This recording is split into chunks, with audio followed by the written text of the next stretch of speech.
नमस्कार दोस्तों, हमारे YouTube channel study with Arun Prajapati में आपका एक बार फिर से स्वागत है। और आज का जो हम विषय लेने वाले हैं वो है आगामी उत्तराखंड जूनियर असिस्टेंट के एग्ज़ाम से रिलेटेड। उत्तराखंड का जो जूनियर असिस्टेंट एग्ज़ाम है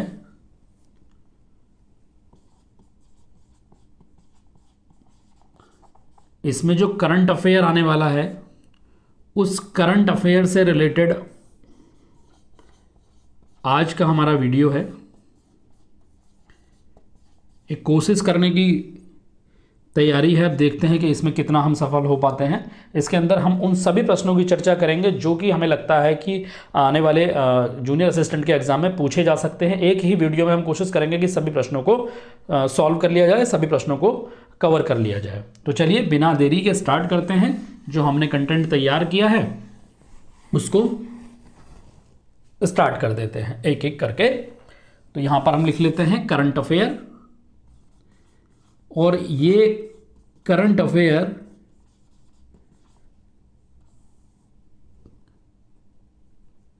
पूरा 2022 का होगा। इसमें हम कोशिश करेंगे कि कुछ भी छोड़ा ना जाए। इस एग्जाम के पॉइंट ऑफ व्यू से जो भी चीजें इंपॉर्टेंट है उन सब चीजों को हम कवर कर लेंगे। ये दिख नहीं रहा है, कट गया है, तो यहां लिख लेते हैं करंट अफेयर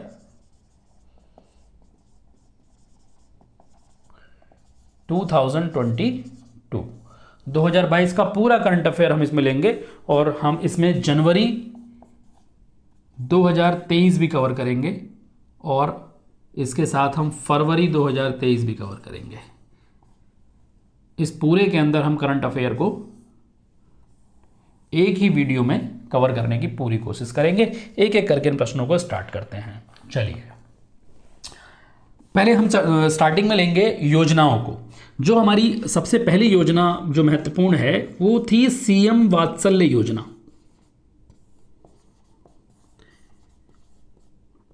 इस योजना में क्या था?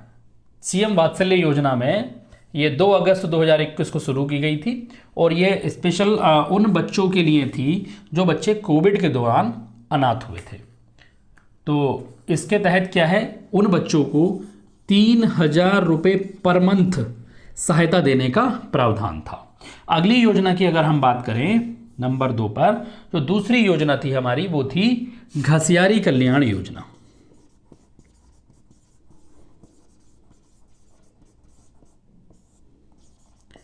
इसमें क्या था, जो महिलाएं घास लेने के लिए जाती हैं स्पेशली पहाड़ में, तो उनको जो है पशु आहार उपलब्ध कराया जाएगा। ये जो योजना है पशु आहार उपलब्ध कराने के लिए है, लगभग 25 से 30 केजी। एक इसमें योजना थी सीएम दाल पोषित योजना। सीएम दाल पोषित योजना, इस योजना के अंतर्गत क्या है, सब्सिडी दी जाएगी दालों पर। सब्सिडी ऑन दाल, दाल पर सब्सिडी दी जाएगी। इसमें डेट नहीं पूछा जाएगा कि किस डेट को यह योजना शुरू हुई। एक बार देख लेते हैं कि कुछ कट तो नहीं रहा है।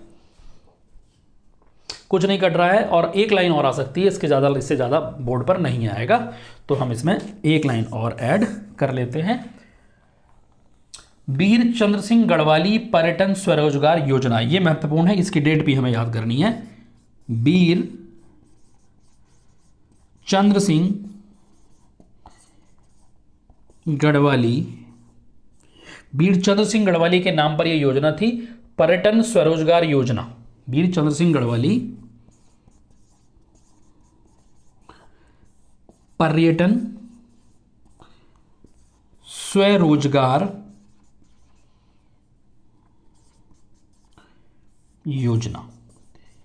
इस योजना की डेट भी हमें याद करनी है और डेट है इसकी 1 जून 2002। एग्जाम में पूछा जाता है। एक बार चेक कर लेते हैं कि कट तो नहीं रहा है। नहीं कट रहा है, इतना हमारे लिए इनफ है, 4 लाइन तक हम यहाँ तक लिख सकते हैं। तो वीर चंद्र सिंह गढ़वाली पर्यटन स्वरोजगार योजना 1 जून 2002 को लागू की गई थी।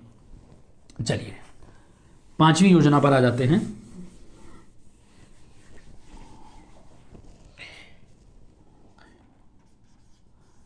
5वीं हमारी योजना है अपनी सरकार पोर्टल।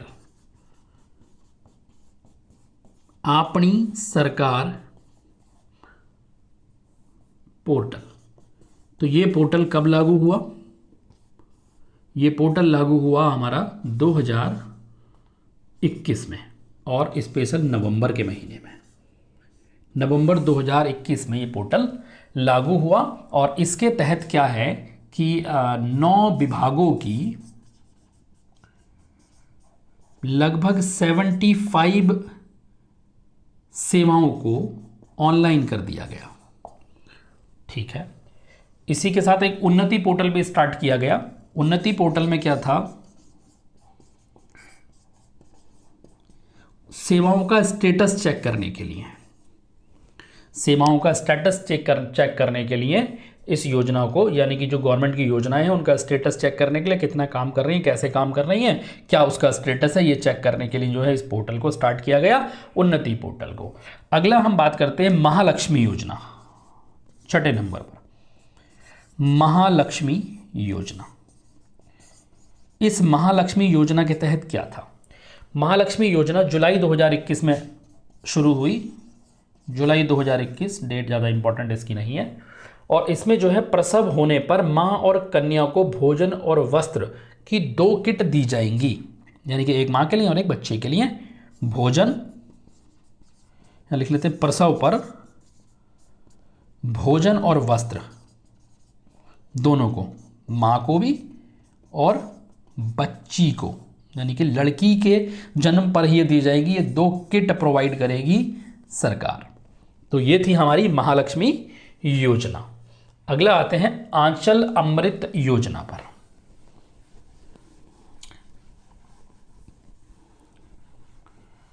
आंचल अमृत योजना में दूध प्रोवाइड किया जाएगा। ये भी 2019 की योजना है। आंचल अमृत योजना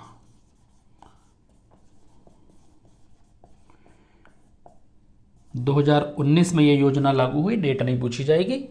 और इसमें जो है मिल्क प्रोवाइड किया जाएगा, दूध प्रोवाइड किया जाएगा।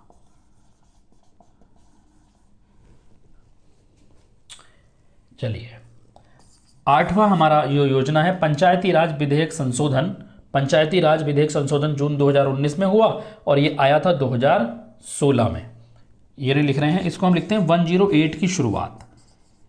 108 की शुरुआत कब हुई? 108 जो हेल्पलाइन नंबर है उसकी शुरुआत हुई 15 मई 2008 को। 15 मई 2008 को। और किस नाम से हुई? पंडित दीनदयाल उपाध्याय के नाम से। पंडित दीनदयाल उपाध्याय के नाम से 108 जो एम्बुलेंस सेवा है उसकी शुरुआत हुई 15 मई 2008 को। चलिए अगली योजना देख लेते हैं।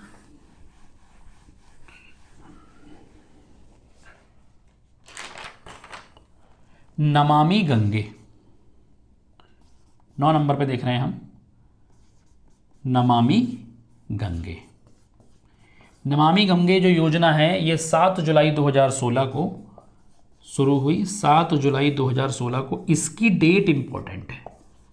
नमामि गंगे योजना 7 जुलाई 2016 को हमारी स्टार्ट होती है। कब स्टार्ट होती है? 7 जुलाई 2016 को नमामि गंगे योजना हमारी शुरू होती है।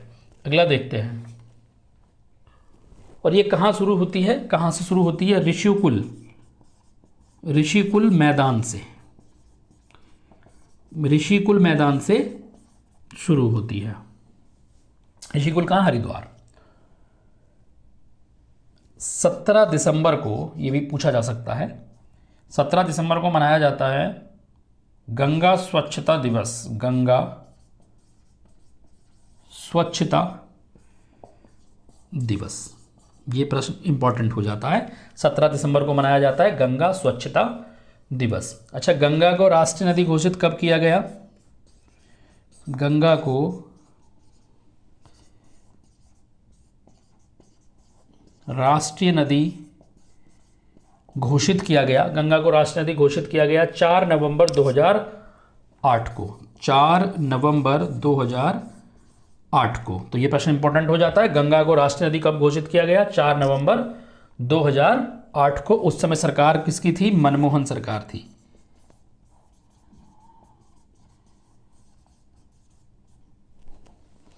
अगला देख लेते हैं।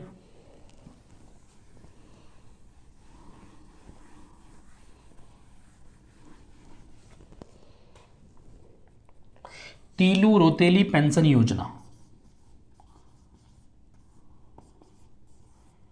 तीलू रोतेली पेंशन योजना कब शुरू की गई? तीलू रोतेली पेंशन योजना शुरू की गई 1 अप्रैल 2014 को। 1 अप्रैल 2014 को यह योजना शुरू की गई। चारधाम राजमार्ग विकास परियोजना। चारधाम राजमार्ग विकास परियोजना ये शुरू की गई 27 दिसंबर 2016 को। 27 दिसंबर 2016 को। मिशन हौसला।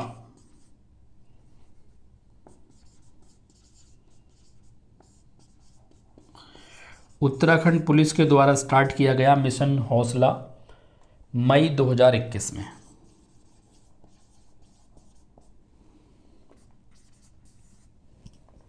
इंदिरा अम्मा भोजन योजना 15 अगस्त 2015।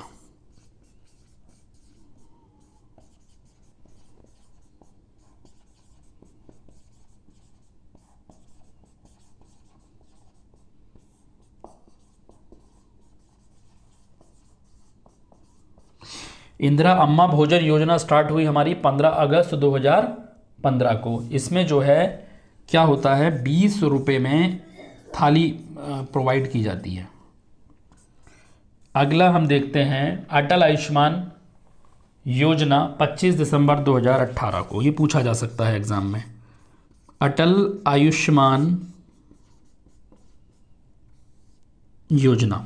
अटल आयुष्मान योजना जो है हमारी वो 25 दिसंबर 2018 को उत्तराखंड के अंदर शुरू हुई। 25 दिसंबर 2018 को उत्तराखंड के अंदर स्टार्ट हो गई। और इसकी जो हेल्पलाइन है वो क्या है?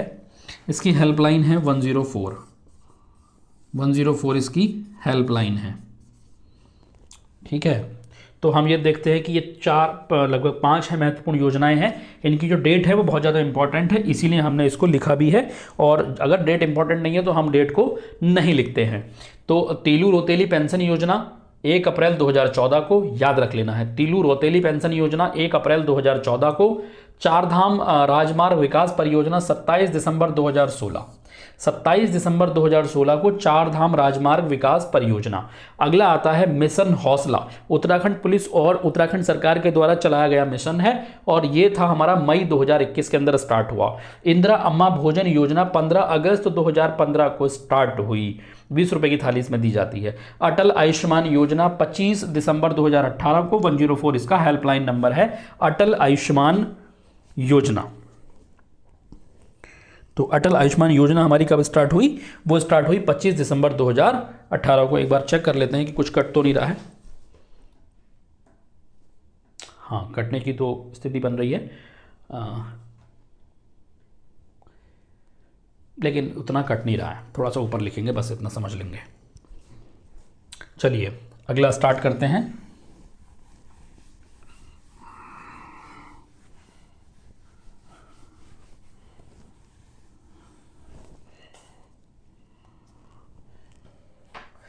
चलिए, होप पोर्टल कब स्टार्ट हुआ? होप पोर्टल जो स्टार्ट हुआ वो 13 मई 2020 को स्टार्ट हुआ। 13 मई 2020 को स्टार्ट हुआ। अब इसमें होप का क्या मतलब है? होप का मतलब है हेल्पिंग आउट पीपल एवरीवेयर। क्या मतलब है? Helping out people everywhere. Devbhoomi Muskan Yojana. Devbhoomi Muskan योजना, ये हमारी स्टार्ट हुई 2009 में। देवभूमि मुस्कान योजना स्टार्ट हुई 2009 में। अच्छा, जीएसटी विधेयक की अगर हम बात करें तो जीएसटी विधेयक उत्तराखंड में कब पास हुआ? ये हुआ आपका 2 मई 2017 को, 2 मई 2017 को। अगला देख लेते हैं, इसका जो उत्तराखंड का जो कोड है जीएसटी में 05 है। ई गवर्नेंस ईयर उत्तराखंड के लिए, ई गवर्नेंस ईयर कौन से साल को मनाया जाता है? तो 2001 को, 2001 को जो है ई गवर्नेंस ईयर के रूप में मनाया जाता है या उसको घोषित किया गया था। अगला देख लेते हैं हम,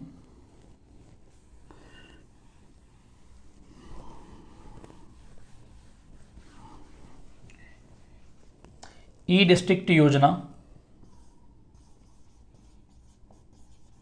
ई डिस्ट्रिक्ट योजना कब स्टार्ट हुई? 2009 में स्टार्ट हुई। ई डिस्ट्रिक्ट योजना कब स्टार्ट हुई? 2009 में स्टार्ट हुई।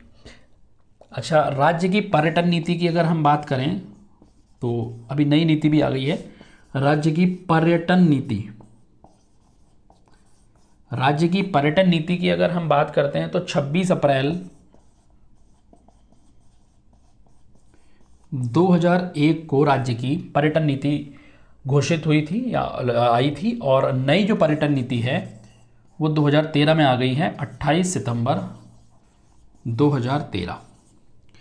नई पर्यटन नीति की जो डेट है वो 28 सितंबर 2013 है। अगर हम बात करें औद्योगिक नीति की, बहुत इंपॉर्टेंट प्रश्न है ये, औद्योगिक नीति। औद्योगिक नीति की अगर हम बात करें तो 8 जुलाई 2001 को औद्योगिक नीति आई थी, वो भी 2001 की बात हो रही है, और नई औद्योगिक नीति आई है 26 मार्च 2003 में। 26 मार्च 2003 में आई है नई औद्योगिक नीति। तो ई डिस्ट्रिक्ट योजना कब लागू हुई? 2009 के अंदर लागू हुई। राज्य की पर्यटन नीति 26 अप्रैल 2001 में, और नई पर्यटन नीति 28 सितंबर 2013 में, 12 साल के बाद। और औद्योगिक नीति 8 जुलाई 2001 में, और नई औद्योगिक नीति 26 मार्च 2003 के अंदर लागू हुई। चलिए अगला देखते हैं,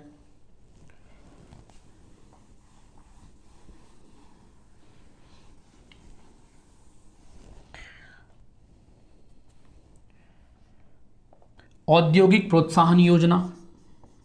उद्योगों को प्रोत्साहन देने की बात की सरकार ने। औद्योगिक प्रोत्साहन योजना, तो औद्योगिक प्रोत्साहन योजना कब स्टार्ट हुई? ये हुई 1 अप्रैल 2008 को।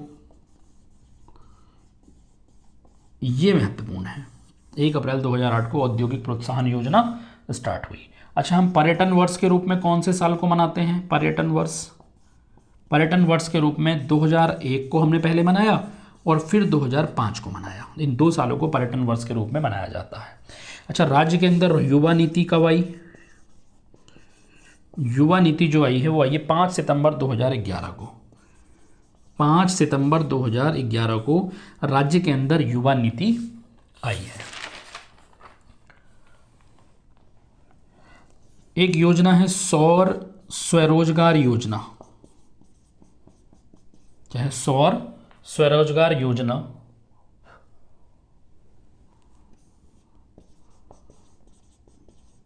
ये है हमारी 8 अक्टूबर 2020 को, 8 अक्टूबर 2020 को आई है सौर स्वरोजगार योजना।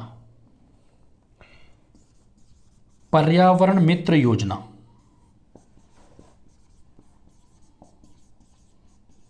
पर्यावरण मित्र योजना का शुभारंभ कब हुआ? 11 मार्च 2006 को श्रीनगर से हुआ। तो डेट नहीं पूछा जाएगा, लेकिन ये पूछा जा सकता है कहाँ से हुआ। श्रीनगर से। श्रीनगर कहाँ? गढ़वाल में। श्रीनगर से हुआ। तो युवा नीति कब आई? 5 सितंबर 2011 को।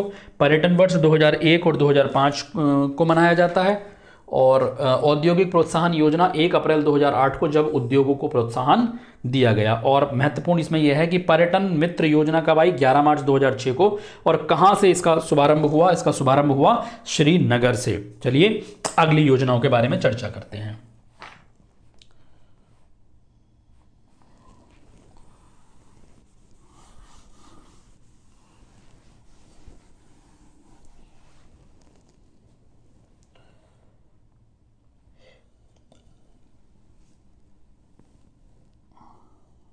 खनन नीति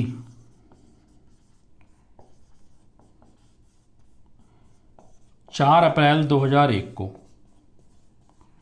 महत्वपूर्ण है। खनन नीति 4 अप्रैल 2001 को। सीएम महिला उद्यमिता प्रोत्साहन योजना, सीएम महिला उद्यमिता प्रोत्साहन योजना, मतलब महिलाओं को उद्यम करने के लिए प्रोत्साहन दिया जाता है। 15 अगस्त 2019 को स्टार्ट हुई, 15 अगस्त 2019 को। अगला देखते हैं, घरों की पहचान चेलिक नाम योजना, यानी कि महिलाओं के नाम पर घरों की पहचान, लड़कियों के नाम पर घरों की पहचान। इसकी शुरुआत कहां पर हुई? चेलिक योजना की शुरुआत नैनीताल से।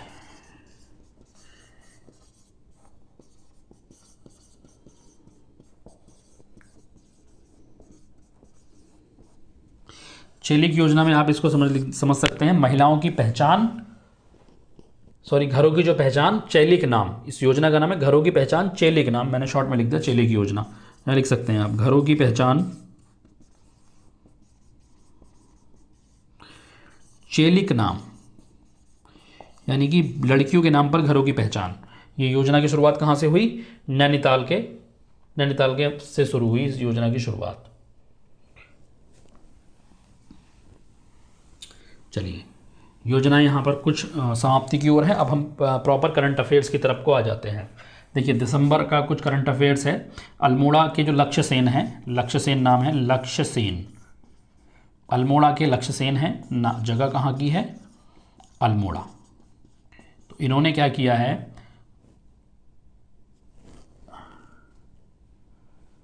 अर्जुन अवार्ड जीता है। और ये खेलते क्या हैं? बैडमिंटन खेलते हैं, और इनको शटलर कहा जाता है।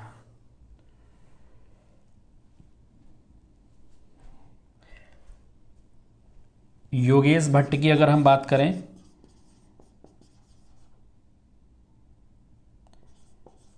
तो ये अभी स्टेट इंफॉर्मेशन कमिश्नर बनाए गए हैं। स्टेट इंफॉर्मेशन कमीशन मतलब राज्य सूचना आयुक्त बनाए गए हैं योगेश भट्ट।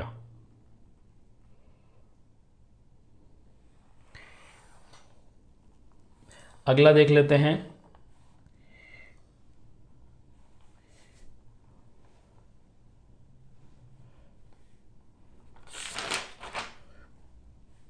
दो हजार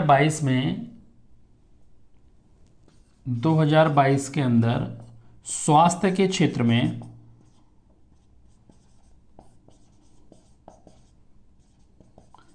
ड्रोन जो लॉन्च किया है,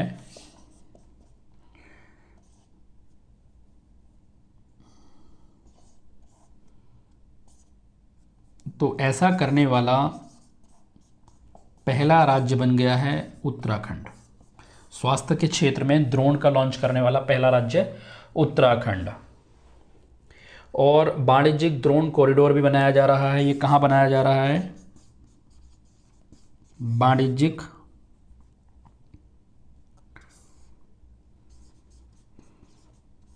ड्रोन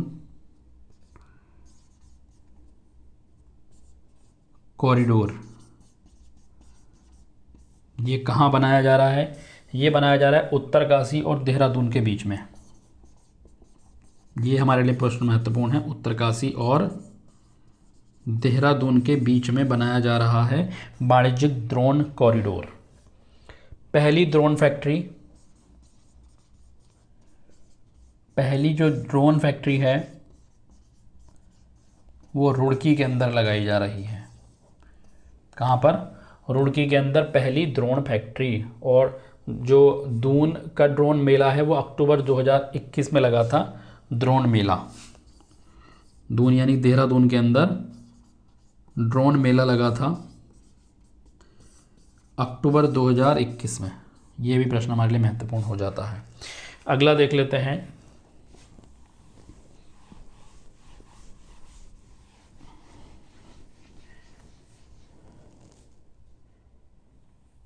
सीएम उदीयमान खिलाड़ी उन्नयन योजना लागू हुई है 29, चलिए ये देख लेते हैं। सीएम उदीयमान खिलाड़ी उन्नयन योजना, ये जो हमारी योजना स्टार्ट हुई है ये हुई है 29 अगस्त 2022 में। और इस दिन जो है खेल दिवस भी मनाया जाता है। तो खेल दिवस के दिन ही ये 29 अगस्त को लागू हुई है। इसमें 14 से 23 साल उम्र बाद में कर दी जाएगी और 8 से 14 साल इस समय उम्र है। 1500 रुपये प्रति माह देने का प्रावधान है। 2022 का अर्जुन पुरस्कार, 2022 का अर्जुन पुरस्कार किसे मिला है? लक्ष्य सेन को मिला है। तो लक्ष्य सेन क्या खेलते हैं? बैडमिंटन खेलते हैं। बैडमिंटन के खिलाड़ी हैं लक्ष्य सेन। ये हमारे लिए महत्वपूर्ण प्रश्न हो जाता है। और हैं कहाँ के? अल्मोड़ा के हैं। ये प्रश्न भी हमारे लिए महत्वपूर्ण है। तो लक्ष्य सेन कहाँ के खिलाड़ी हैं? अल्मोड़ा के खिलाड़ी हैं। अर्जुन पुरस्कार 2022 उनको मिला है और ये बैडमिंटन खेलते हैं। उदीयमान खिलाड़ी उन्नयन योजना की अगर हम बात करें तो ये योजना 29 अगस्त 2022 को लागू हुई थी और खेल दिवस यानी कि 29 अगस्त के दिन इस योजना को लागू किया गया था। चलिए अगला देख लेते हैं।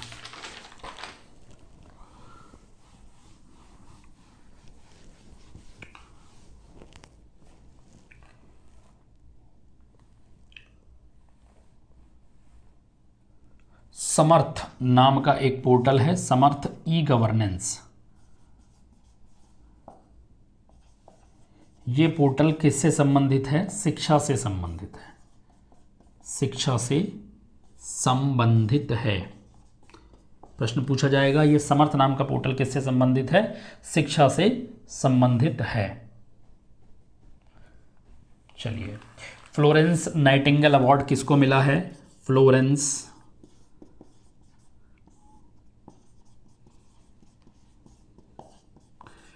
नाइटिंगेल अवार्ड नर्स को दिया जाता है और ये मिला है गंगा जोशी को।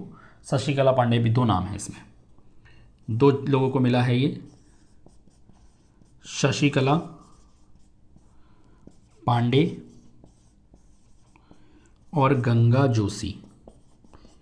तो फ्लोरेंस नाइटिंगेल अवार्ड मिला है शशिकला पांडे और गंगा जोशी को।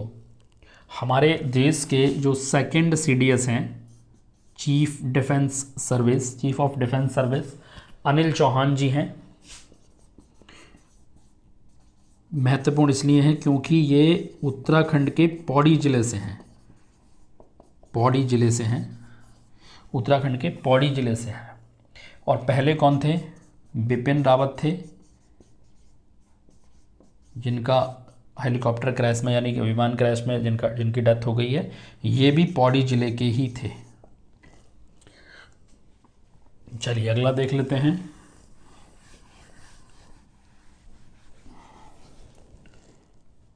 तीलू रोतेली पुरस्कार की हमने बात कर ली है। पहली महिला विधानसभा अध्यक्ष, पहली महिला विधानसभा अध्यक्ष बनी है अभी उत्तराखंड की रितु खंडूरी।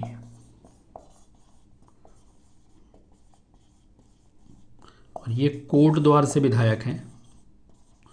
जो विधायक होते हैं, विधायक अपने में से किसी एक को विधानसभा अध्यक्ष चुनते हैं, तो चुना गया है रितु खंडूरी को, जो कि है पहली महिला विधानसभा अध्यक्ष।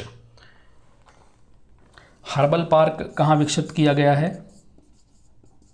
उत्तराखंड के अंदर हर्बल पार्क बनाया गया है माणा, चमोली के अंदर।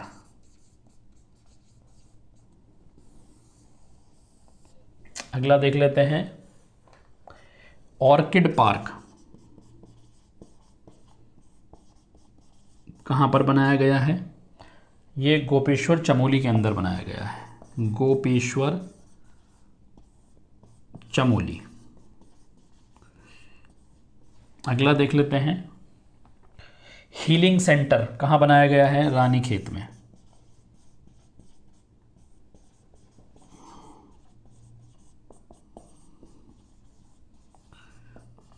रानीखेत कहाँ पड़ता है? अल्मोड़ा में पड़ता है। सैन्य धाम, पुरुकुल, ये पड़ता है देहरादून में। अगला देख लेते हैं, बाल थाना कहाँ पर बनाया गया है? देहरादून के अंदर बनाया गया है, बाल थाना देहरादून के अंदर। तो बाल थाना कहाँ पर है? देहरादून के अंदर है। सैन्य धाम, पुरुकुल देहरादून के अंदर। हीलिंग सेंटर बनाया है रानीखेत के अंदर। पहला ऑर्किड पार्क बनाने की बात हुई है गोपेश्वर चमोली में। और हर्बल पार्क माड़ा चमोली के अंदर पहली महिला विधानसभा अध्यक्ष रितु खंडूरी को बनाया गया है, जो कि कोटद्वार से विधायक हैं।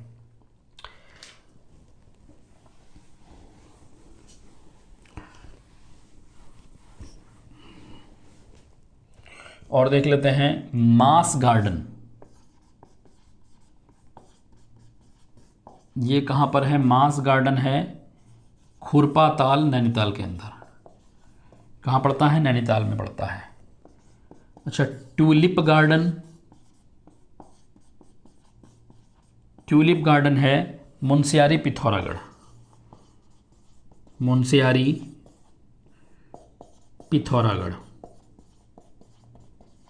ट्यूलिप गार्डन कहाँ है? मुंशियारी पिथौरागढ़। थीम पार्क ये बनाया गया है पौड़ी के कंडोलिया क्षेत्र में, पौड़ी के कंडोलिया क्षेत्र में बनाया गया है थीम पार्क। 2022 का जो पद्म पुरस्कार हैं वो दिए गए हैं। देखते हैं किस किस को दिया गया है। पद्म पुरस्कार में क्या है कि एक पद्म विभूषण है और 3 हैं पद्मश्री। तो इसको बांट लेते हैं, लगभग ऐसे बांट लीजिए। पद्म विभूषण एक ही होगा और 3 होंगे पद्मश्री। तो पद्म विभूषण देख लेते हैं, पद्मश्री भी देख लेंगे। पद्म विभूषण जो दिया है वो मिला है बिपिन रावत को, जो कि पहले CDS हैं, मरणोपरांत मिला है बिपिन रावत को। अब जो पद्मश्री अवार्ड मिले हैं वो वंदना कटारिया, वंदना कटारिया। दूसरा माधुरी बर्थवाल, माधुरी बर्थवाल। और तीसरा मिला है वसंती देवी को, बसंती देवी को। अब ये किन किन क्षेत्रों से संबंधित हैं? तो वंदना कटारिया संबंधित हैं हॉकी से, माधुरी बर्थवाल संबंधित हैं संगीत से, म्यूजिक से, और बसंती देवी संबंधित हैं सोशल वर्क से। इनको जो है पद्मश्री अवार्ड 2022 दिए गए हैं तीनों को। और 2022 का जो पद्म विभूषण है वो विपिन रावत को दिया गया है। विपिन रावत जो है देश के वो 27वें सेनाध्यक्ष थे। अब हम बात कर लेते हैं सबसे अधिक वन की, और सबसे अधिक वन प्रतिशत कहाँ पर इस समय है। वर्तमान जो गणना हुई है उसके हिसाब से देख लेते हैं। देखिए सबसे ज़्यादा जो वन है, अगर हम सबसे अधिक वनों की बात करें, सबसे अधिक वन, सबसे अधिक वनों की अगर बात हो तो सबसे बड़ा जो वन क्षेत्र है वो पौड़ी में पाया जाता है। उसके बाद फिर नैनीताल, और उसके बाद है फिर उत्तरकाशी, फिर उसके बाद है चमोली। चलिए, अच्छा, सबसे अधिक वन प्रतिशत की अगर हम बात करें, वन प्रतिशत के मामले में कौन सबसे आगे है? नैनीताल, चंपावत, पौड़ी। तो पहले नैनीताल, फिर चंपावत, फिर पौड़ी। एक और देख लेते हैं, फिर रुद्रप्रयाग।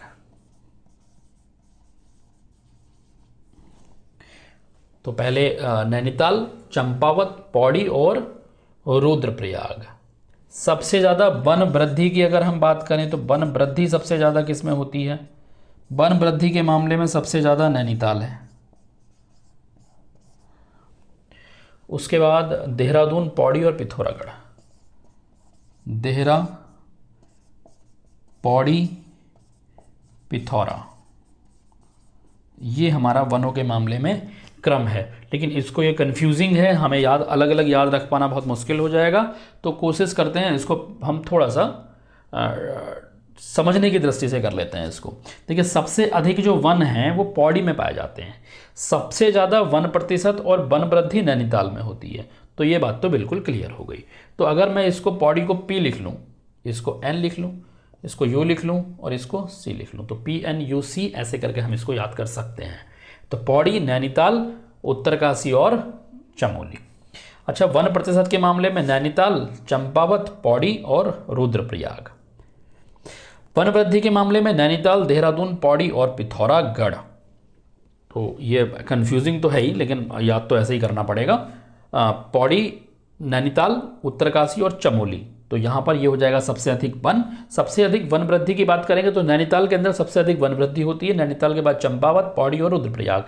नैनीताल के बाद चंपावत, पौड़ी और रुद्रप्रयाग। वन वृद्धि नैनीताल, देहरादून, पौड़ी, पिथौरागढ़। नैनीताल, देहरादून, पौड़ी, पिथौरागढ़।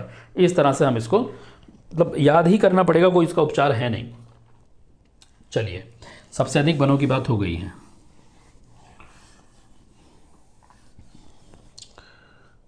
अगला देख लेते हैं।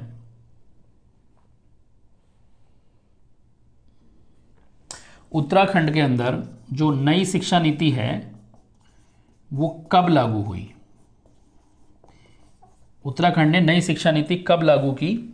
और प्री प्राइमरी में नई शिक्षा नीति को लागू करने वाला उत्तराखंड पहला राज्य है।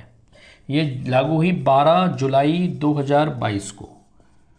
प्री प्राइमरी के अंदर इसको बाल वाटिका नाम से उसने जोड़ा है, बाल वाटिका। ठीक है, प्री प्राइमरी लेवल पर उसने लागू किया। अच्छा, सबसे कम वन जो पाए जाते हैं वो उधम सिंह नगर में पाए जाते हैं। सबसे कम वन पहले उधम सिंह नगर, उसके बाद फिर टिहरी, फिर हरिद्वार और फिर उसके बाद आ जाएगा चंपावत। ठीक है, इस तरह से हम इसको सबसे कम वन वाले क्षेत्र को भी प्रदर्शित कर सकते हैं।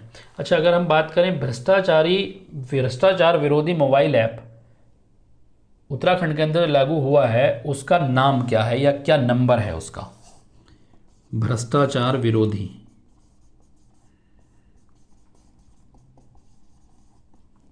उसका नाम है UK 1064 ऐप।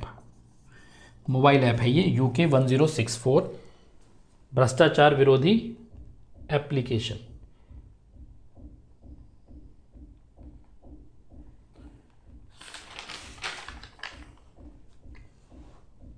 अब हम बात करते हैं कमला देवी चट्टोपाध्याय पुरस्कार की।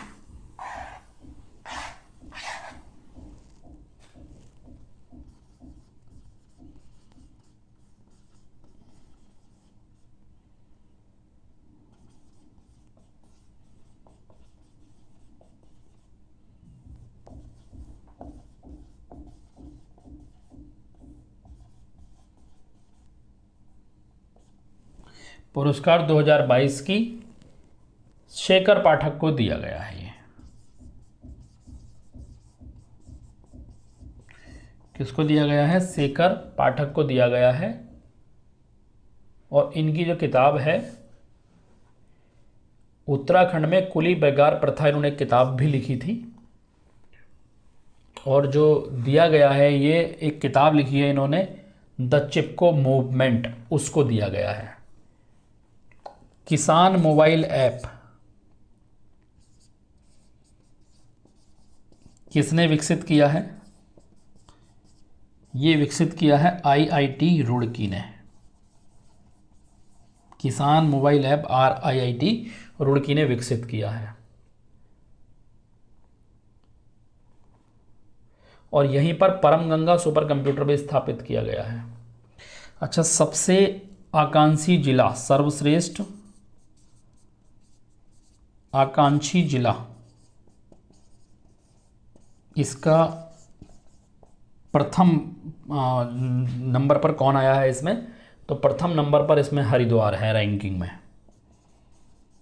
और ये रैंकिंग कौन जारी करता है? ये रैंकिंग जारी करता है नीति आयोग। नीति आयोग के द्वारा ये रैंकिंग जारी की जाती है। और किसान मोबाइल ऐप आईआईटी रुड़की ने जारी किया था, मतलब ऐप बनाया था। और कमला देवी चट्टोपाध्याय पुरस्कार 2022 शेखर पाठक को दिया गया है। चलिए अगले प्रश्नों को देख लेते हैं। लखपति दीदी योजना अभी लागू नहीं हुई है, लेकिन घोषणा हो गई है। लखपति दीदी योजना 4 नवंबर 2022 को, इम्पॉर्टेंट है, डेट भी इम्पॉर्टेंट है क्योंकि अभी 2-3 महीने पहले की कहानी है। 2025 तक इसमें जो है 1.25 लाख महिलाओं को जो है लखपति बनाया जाएगा, ऐसा इसका उद्देश्य है। पशु चिकित्सा के लिए मोबाइल एम्बुलेंस भी जारी की हैं। 60 मोबाइल एम्बुलेंस जारी की हैं।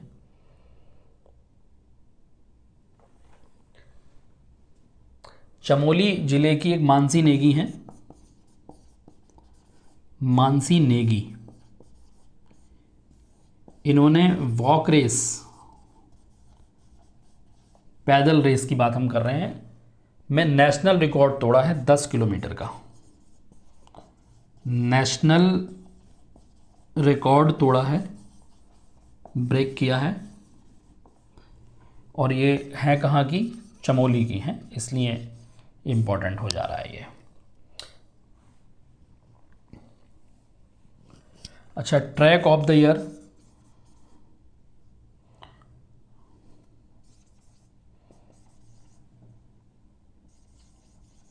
किसको घोषित किया गया है? पिंडारी को घोषित किया गया है। और बागची बुग्याल को घोषित किया गया है ट्रैक ऑफ द ईयर। ठीक है, पर्यटन विकास परिषद के द्वारा यह किया गया है। ग्राम विकास एवं पलायन आयोग का नाम बदल करके पलायन निवारण आयोग रख दिया गया है, याद रखिएगा। ग्राम विकास एवं पलायन आयोग का नाम बदल करके पलायन निवारण आयोग रख दिया गया है। गढ़वाल विश्वविद्यालय द्वारा एक क्षुद्र ग्रह खोजा गया है। उसका नाम जो है नासा ने रखा है P11 NYIA, नासा के द्वारा नाम रखा गया है, बाई नासा। और खोजा किसने है? गढ़वाल विश्वविद्यालय के छात्रों ने खोजा है। पहला OTT platform, first OTT platform Ambe Cine है, अम्बे सिने।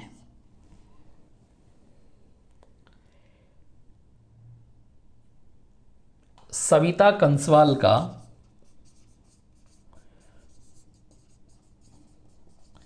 हिमस्खलन में निधन हो गया था। ये किससे संबंधित थी? ये पर्वतारोही थी एक। सविता कंसवाल कौन थी? पर्वतारोही थी, मतलब पर्वतों पर चढ़ाई करते थे ये, और इन्होंने सफल आरोहण भी किए हैं कई। यूसीसी के लिए एक समिति बनाई गई है उत्तराखंड में यूनिफॉर्म सिविल कोड के लिए, चर्चा में है ये विषय। यूनिफॉर्म सिविल कोड यानी कि यूसीसी के लिए एक समिति बनाई गई है। तो उस समिति में क्या है, 5 सदस्य लिए गए हैं, टोटल 5 मेंबर की वो समिति है, जिसमें जो अध्यक्ष हैं वो कौन है? अध्यक्ष हैं रंजना देसाई। बाकी 4 नाम और हैं, वो नहीं पूछे जाएंगे, दिखते भी नहीं है उसको।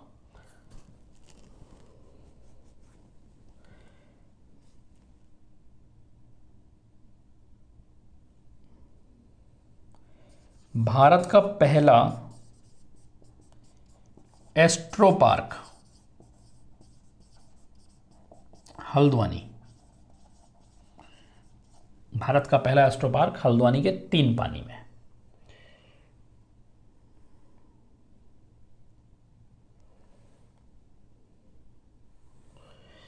जो स्टार्टअप रैंकिंग है, स्टार्टअप रैंकिंग में उत्तराखंड की जो स्थान है वो 4th है। अवधेश कौशल का निधन हो गया है। अवधेश कौशल किस क्षेत्र से संबंधित थे? समाज सेवी थे। अवधेश कौशल का निधन हो गया, समाज सेवी थे, और रूलक नाम का एनजीओ चलाते थे। रूलक एनजीओ था उनका, जिसके थ्रू वो सेवा किया करते थे। तो भारत का पहला एस्ट्रो पार्क कहाँ पर है? हल्द्वानी के अंदर है, हल्द्वानी के 3 पानी में है। यूसीसी के लिए जो समिति बनाई गई उसमें 5 सदस्य हैं, और उसके अध्यक्ष जो हैं वो रंजना देसाई हैं। स्टार्टअप रैंकिंग में जो लीडर कैटेगरी में है वो 4th रैंक है उत्तराखंड की। और अवधेश कौशल का निधन हो गया है, जो एक तरह से समाज सेवी थे और रूलक नाम के एनजीओ के थ्रू समाज सेवा का कार्य करते थे।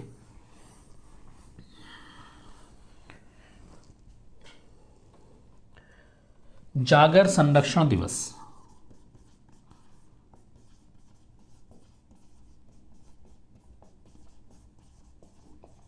कब मनाया जाता है?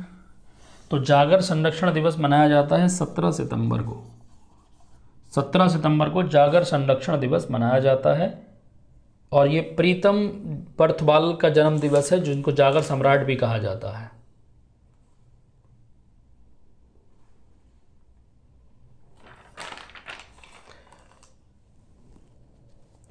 केदार सिंह रावत पर्यावरण संरक्षण पुरस्कार, केदार सिंह रावत पर्यावरण संरक्षण पुरस्कार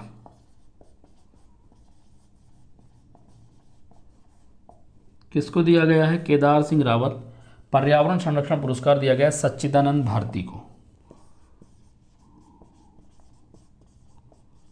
सच्चिदानंद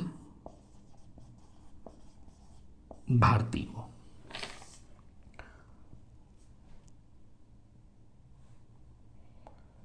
अभी उत्तराखंड के एक व्यक्ति सुप्रीम कोर्ट के जज बने हैं, यानी कि उत्तराखंड हाई कोर्ट से रिलेटेड थे वो। सुधांशु धूलिया उनका नाम है।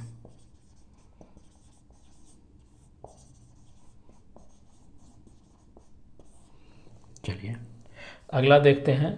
शेखर जोशी का निधन हो गया है, जो साहित्य से संबंधित थे।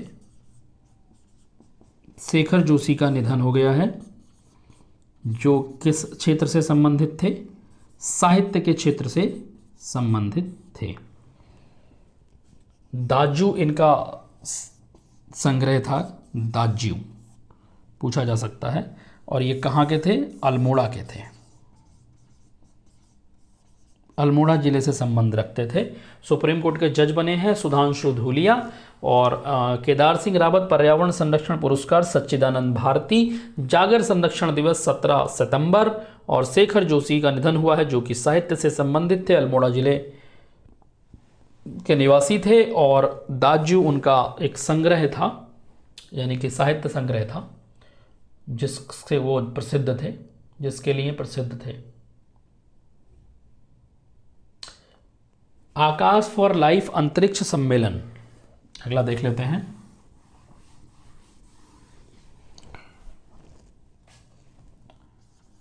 आकाश for life, Akash for life अंतरिक्ष सम्मेलन देहरादून में आयोजित हुआ है। अंतरिक्ष सम्मेलन देहरादून में देहरादून के अंदर हुआ था। नेशनल गेम्स 2022 की बात कर लें, इसको मिटा देते हैं, अलग से बात करते हैं।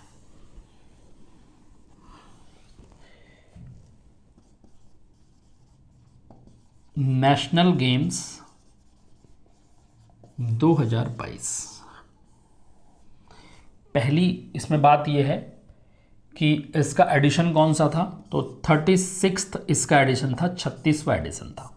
चलिए दूसरी हम बात करें कि ये कहाँ पर हुए थे, तो ये हुए थे गुजरात में। चलिए तीसरी अगर हम इसमें बात करें तो उत्तराखंड की रैंक क्या थी इसमें, उत्तराखंड की रैंक थी इसके अंदर 36वां एडिशन था और उत्तराखंड की रैंक थी 26। इसमें टोटल मेडल कितने आए, टोटल 19 मेडल आए। चलिए, और इसके अंदर कितने गोल्ड थे, 2 गोल्ड थे, 5 सिल्वर थे, 12 ब्रॉन्ज थे। 2 गोल्ड, 5 सिल्वर और 12 ब्रॉन्ज, तो 12 और 5 17, 17 और 2 19, टोटल 19 मेडल इसके अंदर आए थे। तो नेशनल गेम्स 2022 में 36वां एडिशन था इसका, और गुजरात के अंदर ये हुए थे, और उत्तराखंड की रैंक इसके अंदर 26 थी, बहुत अच्छा प्रदर्शन नहीं था, और 19 मेडल के अचीवमेंट के साथ 2 गोल्ड, 5 सिल्वर और 12 ब्रॉन्ज मेडल अचीव किए गए थे।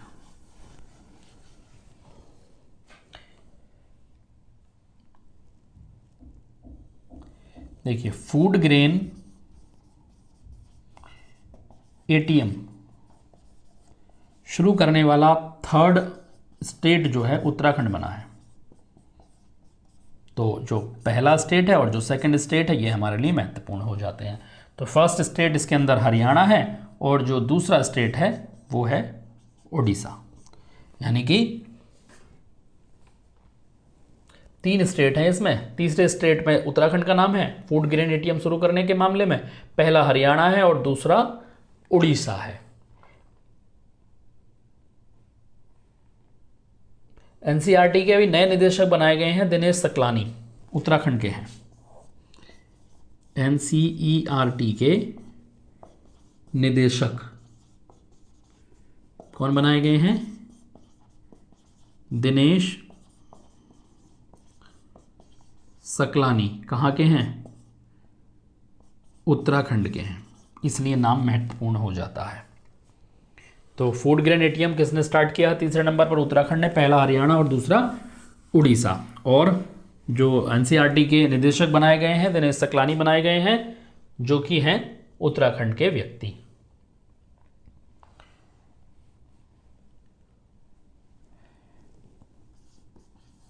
गुंजन डंगवाल, इनका निधन हो गया है सड़क हादसे में, और ये म्यूजिशियन थे, यानी कि संगीतकार।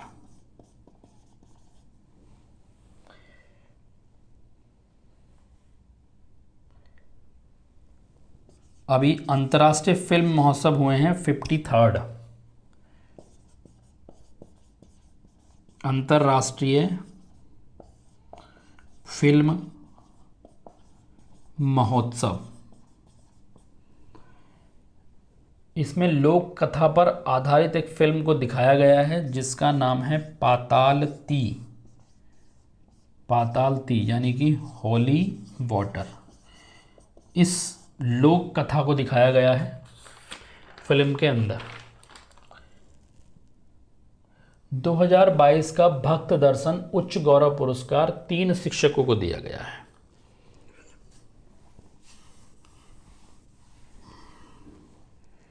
दो हजार बाईस का भक्त दर्शन गौरव पुरस्कार, तो गौरव पुरस्कार किसको दिया गया है? 3 टीचर्स को दिया गया है। लिख लेते हैं नाम। कमल किशोर पांडे,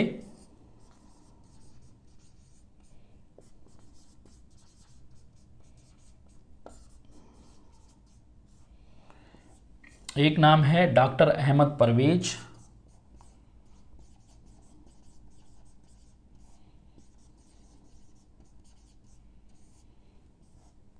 तीसरा नाम है अशोक कुमार।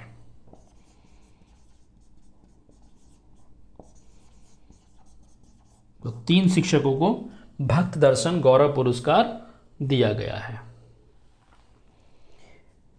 एक इसमें इंपॉर्टेंट प्रश्न और है, वन विकास निगम के अध्यक्ष कैलाश गहतोड़ी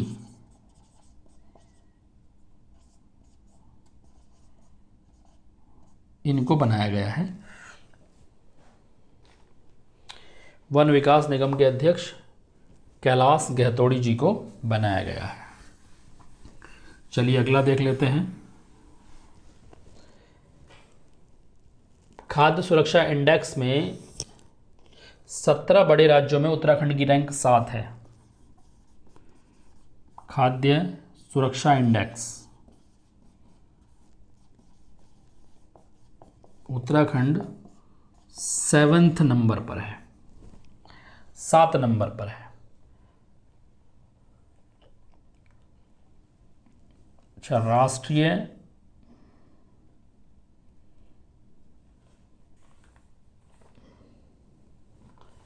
चलिए इसको छोड़ देते हैं। देखिए, यमुना घाटी से एक बहुत ही महत्वपूर्ण करंट अफेयर है इसमें।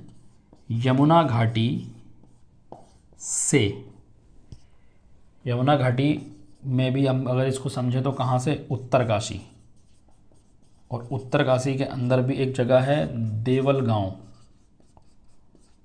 यहाँ से हमें एक प्रतिमा मिली है, प्रतिमा जिसकी समानता जो है वो सिंधु घाटी से है। सिंधु घाटी से जुड़ी हुई एक प्रतिमा हमें मिली है।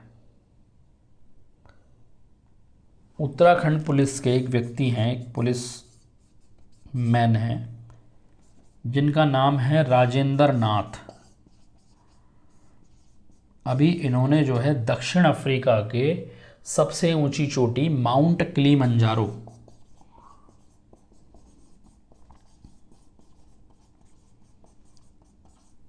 इसको जो है फतह किया है, यानी कि चढ़ाई इसकी पूरी कर दी है। बात करते हैं मदर टेरेसा मेमोरियल अवार्ड की।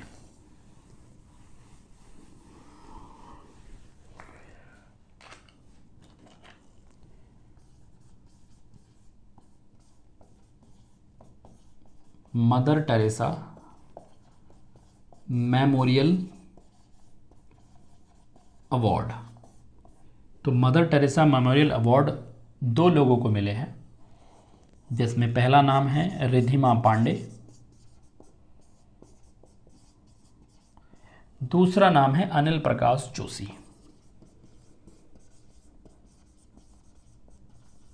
अनिल प्रकाश जोशी।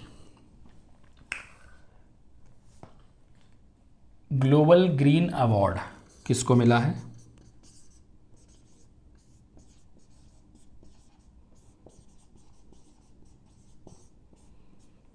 – 2021 का ये मिला है सत्येंद्र सिंह भंडारी को।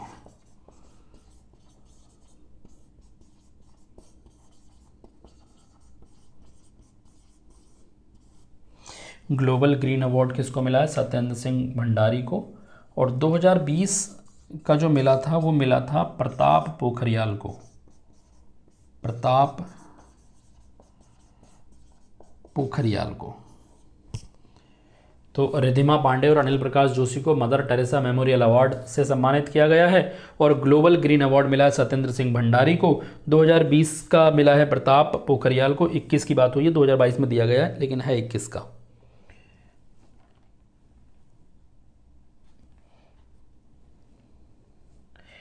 एक अभियान चलाया जा रहा है एंटी पोचिंग अभियान। एंटी पोचिंग अभियान जो है बाघों के अवैध शिकार को रोकने के लिए चलाया गया है।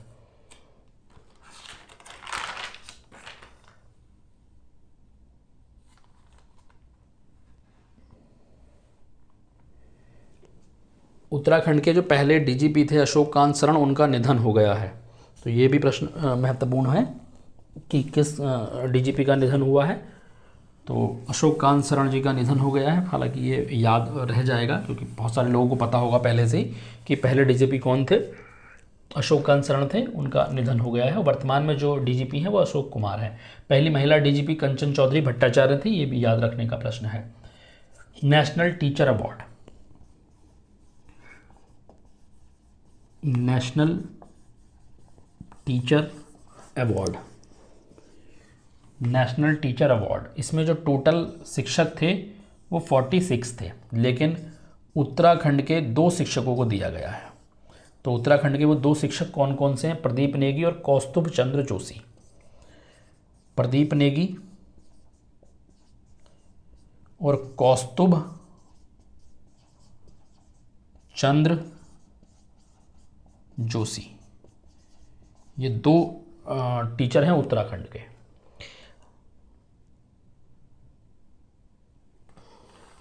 नशा मुक्ति को लेकर राष्ट्रीय पुरस्कार किसको दिया गया है? उत्तरकाशी को दिया गया है। नशा मुक्ति को लेकर राष्ट्रीय पुरस्कार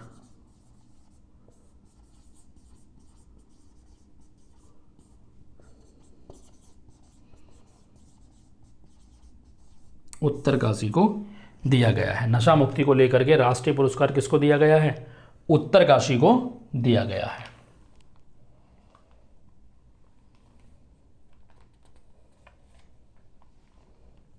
पहला एस्ट्रो विलेज पार्क कहां बनेगा? वो बनेगा नैनीताल के अंदर। पहला एस्ट्रो विलेज पार्क नैनीताल के अंदर बनेगा। फर्स्ट एस्ट्रो विलेज पार्क कहाँ बनेगा? नैनीताल के अंदर बनेगा।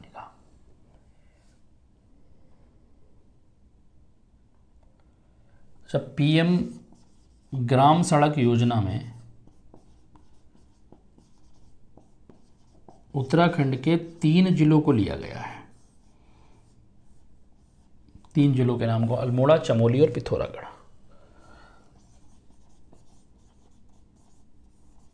अल्मोड़ा, चमोली और पिथौरागढ़, इन 3 जिलों को जो है पीएम ग्राम सड़क योजना के अंतर्गत लिया गया है।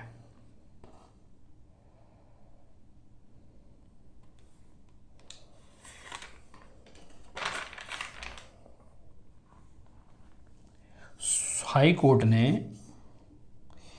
एक ताल के सौंदर्यकरण पर रोक लगा दी है। तो वो ताल है सूखा ताल के सौंदर्यकरण पर रोक लगा दी है। पूछा जाएगा कि कौन से ताल पर लगाई है? सूखा ताल पर लगाई है। स्वच्छ सर्वेक्षण की अगर हम बात करें, स्वच्छ सर्वेक्षण की बात करें तो उसमें पहले नंबर पे जो राज्य वो आता है जिला सॉरी, पहले नंबर पर जो जिला आया है स्वच्छ सर्वेक्षण में वो देहरादून है। तो कुल इसके अंदर जो है 382 जिले लिए गए थे पूरे भारत से। अच्छा, श्रीदेव सुमन की बात कर लें। श्रीदेव सुमन, इनकी जो पुण्यतिथि है वो 25 जुलाई को आती है।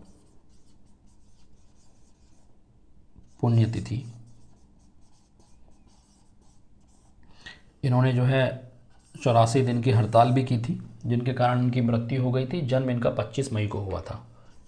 25 मई को इनका जन्म हुआ था।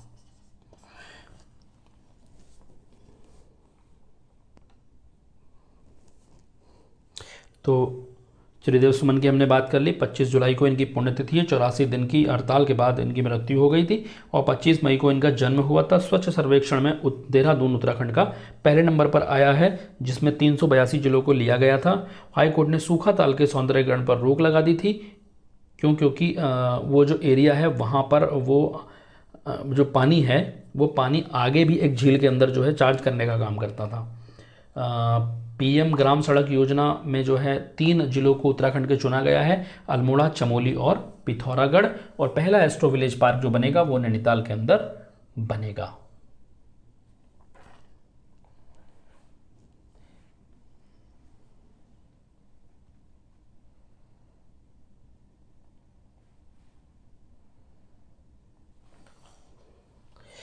चलिए बात करते हैं सर्वाधिक पक्षी कहाँ पर पाए जाते हैं। सर्वाधिक पक्षियों की जो गणना हुई है वो उत्तराखंड के अंदर ही हुई है। तो उत्तराखंड के अंदर पक्षियों की सबसे ज़्यादा प्रजातियां पाई जाती हैं। बात करें सर्वाधिक पक्षियों की,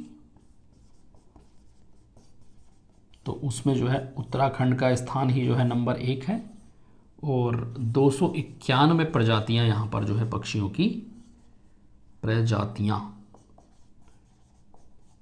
की पाई जाती हैं। चलिए, तरुण बेलबाल कौन है? तरुण बेलबाल एक वैज्ञानिक हैं, नाम पूछा जा सकता है, महत्वपूर्ण है, चर्चा का विषय है ये भी।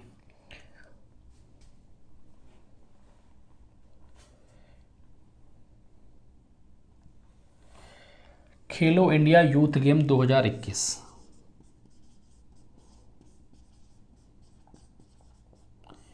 खेलो इंडिया यूथ गेम 2021 कहाँ पर हुए थे? पंचकुला, हरियाणा में हुए थे। और उत्तराखंड में जो उत्तराखंड की जो रैंक है वो 29th रैंक है उत्तराखंड की इसमें।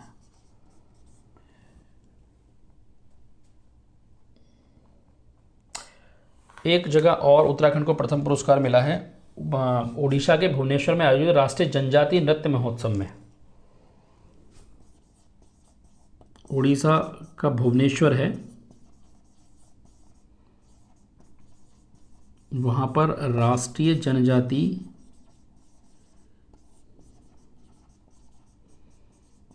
नृत्य महोत्सव हुआ था। यहाँ पर उत्तराखंड को जो है प्रथम प्लेस मिला है, फर्स्ट प्लेस मिला है, यानी कि पहला स्थान यहाँ पर उत्तराखंड को मिला है। तो सर्वाधिक पक्षियों की प्रजातियां कहाँ पर पाई जाती हैं? उत्तराखंड के अंदर पाई जाती हैं। खेलो इंडिया यूथ गेम 2021 के अंदर पंचकुला में हुए थे।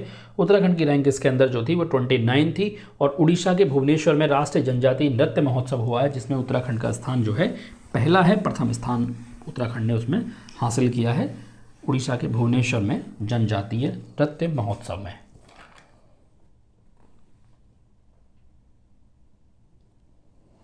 किसान भूषण सम्मान किसको मिला है? किसान भूषण सम्मान किसे मिला है? किसान भूषण सम्मान मिला है सत्यम शर्मा को।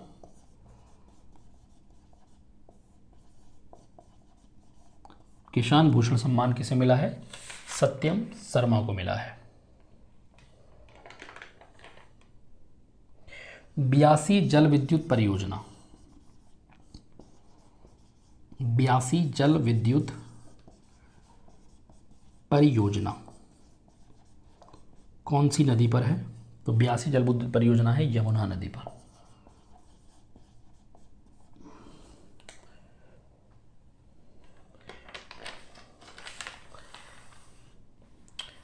तो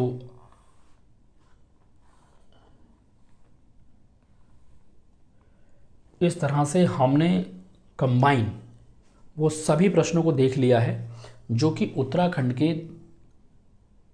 आने वाले एग्ज़ाम्स में जो है हमारे लिए महत्वपूर्ण हो सकते हैं। और इसमें हमने पूरे 2022 के करंट अफेयर्स के लगभग सभी प्रश्नों को सॉल्व कर लिया है। अब इसके बाद वाली एक और वीडियो में हम दिसंबर 2022, जनवरी 2022 और फरवरी 2022 को कवर कर लेंगे। दिसंबर 2022 हम इसमें लिखेंगे, जनवरी 2023 और एक होगा हमारा फरवरी 2023। इन तीनों ही मंथ के करंट अफेयर को हम एक ही वीडियो में ले लेंगे, जिसको जो है उत्तराखंड के आने वाले एग्ज़ाम में हमारे लिए यूज़ करने में आसानी हो जाएगी। तो एक वीडियो हमारा ये इसका हो गया और सेकंड वीडियो में हम इसको ले लेंगे। टोटल 2 वीडियो हमारे लिए इसके लिए काफ़ी हैं। अगर आपको लग रहा है कि ये क्वेश्चन आपके काम आ सकते हैं तो आप जो है कमेंट करके हमें बताइए कि हम ये सेकंड वीडियो आपके लिए बनाएं या ना बनाएं। इसकी अगर आवश्यकता है तो ये बनाया जाएगा, नहीं आवश्यकता है तो नहीं बनाया जाएगा। आज हो सकता है कल ये वीडियो अपलोड हो जाए और कल ही आप कमेंट करके बता देंगे कि ये वीडियो आपके लिए लाभकारी है या नहीं है। इसी के साथ हम आज की इस क्लास को यहीं पर समाप्त करेंगे और आने वाली और क्लास के लिए आप चैनल को सब्सक्राइब कर लीजिए। कोई अगर सुझाव है तो आप बता दीजिए, ताकि हमारी इस कोशिश में और कोई सुधार अगर ज़रूरी है तो उसको किया जा सके। बहुत बहुत धन्यवाद, जुड़े रहिए और साथ रहिए। बहुत बहुत धन्यवाद। चलिए समाप्त करते हैं।